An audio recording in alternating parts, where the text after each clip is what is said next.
Le meilleur moyen d'invoquer Allah, c'est de le connaître. Si j'appelle, Smahli, oh, eh oh, ça va? Frère? Frère, pas frère, je sais pas.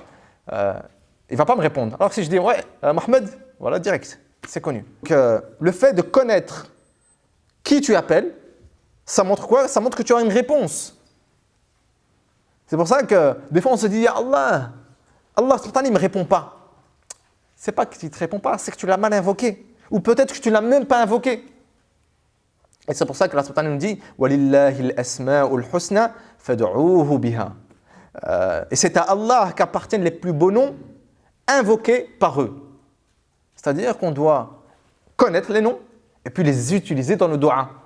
Tu es en manque d'argent et tu demandes Ya al-Alim par le savoir. Tu demandes par le savoir. Il n'y a pas de lien. Tu es en manque d'argent, tu demandes le savoir. Il n'y a pas de lien.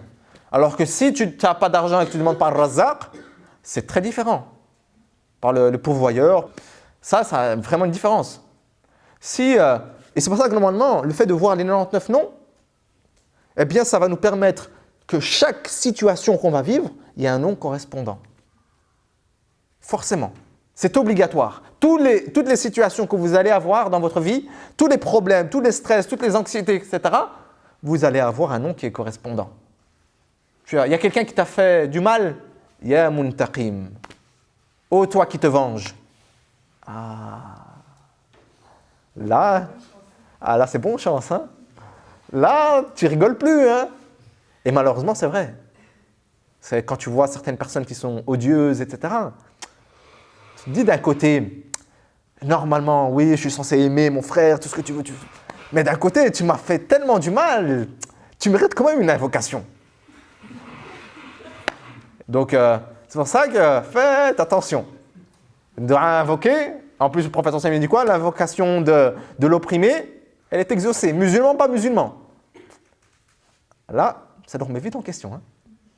Là, tu as envie juste de te dire, mais pourquoi Allah m'a donné une bouche? Pourquoi il m'a donné des mains pour faire des choses? Le pouvoir de l'invocation, c'est quoi?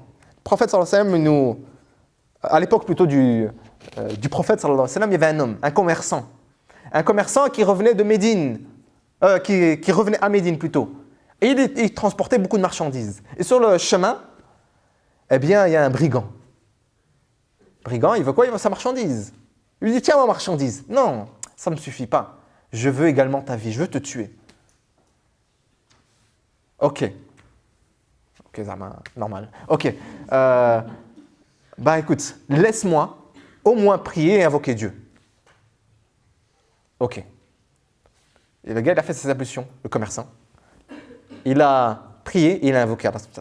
Il a dit quoi? Ô bien-aimé, ô possesseur du trône glorieux, ô celui qui produit sans modèle, ô celui qui réintègre, ô celui qui ne cesse de faire ce qu'il veut. Je te demande par la lumière de ton wajh, qui remplit tous les points d'appui de ton trône, je te demande par ta puissance, par laquelle tu es tout puissant sur tes créatures et par ta miséricorde qui s'étend à toutes les choses, nul Dieu adoré si ce n'est toi. Ô secours, secours-moi. À ce moment précis. Donc la personne a fait 3 fois l'invocation. À ce moment précis, un cavalier arrive sur un cheval blanc, vêtu d'une robe verte, avec une lance, et il tue le brigand. Le pouvoir de l'invocation.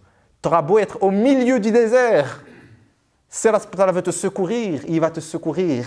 Et le cavalier va dire, sache que je suis un ange du 3e ciel. Alors que tu invoquais pour la première fois, les portes du ciel ont commencé à s'entrechoquer, à faire des cliquetis. Et on s'est dit, il se passe quelque chose. Puis, tu as invoqué la 2e fois. Et les portes du ciel se sont ouvertes, laissant apparaître des étincelles nombreuses comme le feu. Et enfin, tu as invoqué une 3e fois. Et alors, Jibril alayhi salam est descendu vers nous en nous demandant qui agirait en faveur de cet être affligé. Et j'ai donc prié le Seigneur qu'il me charge de tuer ce brigand. Sache-le, ô serviteur d'Allah, dans l'affliction et l'adversité, Allah soulage et assiste celui qui demande par l'invocation que tu as prononcée. Voilà. Ça, c'est le pouvoir de l'invocation. Mais pour être capable de dire cette invocation comme il l'a donnée, il faut connaître Allah. C'est-à-dire, plus tu auras une certitude dans ton invocation, plus la réponse sera vive et forte. Quelqu'un de pragmatique, quelqu'un de matérialiste aujourd'hui, il est dans le désert, il y a un gars, il a un sabre ou tout ce que tu veux face à lui. Salat janaza ou salam. Sur moi-même, Allah, la ilaha illallah, c'est tout. Il ne va pas se dire, non, attends, s'il te plaît, voilà, si tu me laisses partir, je te donne ça, et en plus j'ai d'autres marchandises. Non. Lui, il a fait quoi? Les ablutions, prière et invocation. Parce qu'il connaît, il comprend l'invocation. Nous, on connaît juste avec la tête, pas avec la pratique. Parce qu'en fait, on n'a pas assez expérimenté nos invocations vis-à-vis de Dieu. On invoque Dieu. Ouais. En fait, on n'est pas sûr qu'Allah va nous répondre. On invoque Dieu, oui, parce qu'il faut demander. Mais, khair, Inch'Allah. Si Allah me donne, c'est bien. S'il ne me donne pas, c'est bien. Non, c'est pas comme ça. C'est pas comme ça. L'invocation, on est sûr. Quand on demande une chose, on est sûr de l'invocation. Et quand tu es sûr, Allah va te la donner. Et ça, c'est incroyable.